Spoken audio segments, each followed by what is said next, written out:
চিন্তার ব্যবধান থাকলেও ইসলামী শাসন ব্যবস্থা প্রতিষ্ঠায় একযোগে কাজ করার ঘোষণা দিয়েছে জামায়াতে ইসলামী ও ইসলামী আন্দোলন। দুপুরে ইসলামী আন্দোলন বাংলাদেশের নায়েবে আমির ও পীর সাহেব চরমোনাইয়ের বরিশালের বাড়িতে যান জামায়াতের ইসলামের আমির ডাক্তার শফিকুর রহমান। পরে সাংবাদিকদের নানা প্রশ্নের উত্তর দেন।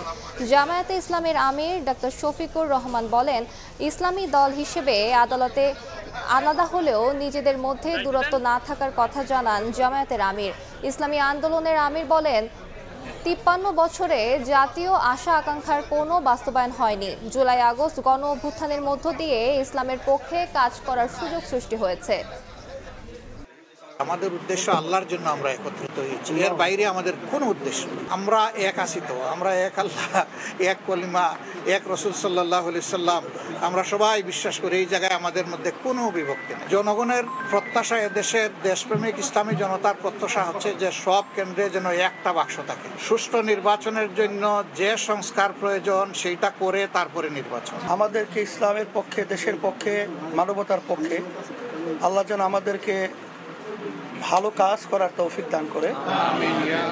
আমরা যেন সবাই একত্রিত হয়ে এই দেশটা যেন সুন্দরভাবে এবং ইসলামের পক্ষে, মানবতার পক্ষে কাজ করতে পারি, এই তৌফিক যেন আল্লাহ আমাদেরকে দান করে।